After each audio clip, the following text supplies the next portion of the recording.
1 Samuel chapter 31.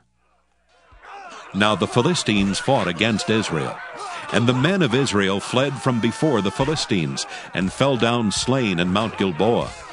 And the Philistines followed hard upon Saul and upon his sons, and the Philistines slew Jonathan and Abinadab and Melchishua, Saul's sons. And the battle went sore against Saul, and the archers hit him, and he was sore wounded of the archers.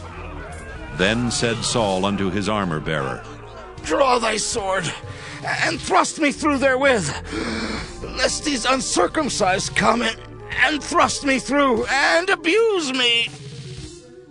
But his armor-bearer would not, for he was sore afraid. Therefore Saul took a sword and fell upon it. And when his armor-bearer saw that Saul was dead, he fell likewise upon his sword and died with him. So Saul died, and his 3 sons, and his armor-bearer, and all his men that same day together.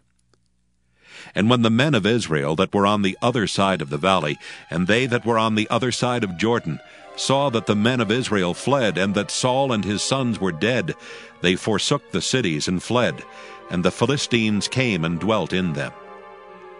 And it came to pass on the morrow, when the Philistines came to strip the slain, that they found Saul and his 3 sons fallen in Mount Gilboa. And they cut off his head, and stripped off his armor, and sent into the land of the Philistines round about, to publish it in the house of their idols and among the people. And they put his armor in the house of Ashtaroth, and they fastened his body to the wall of Bethshan.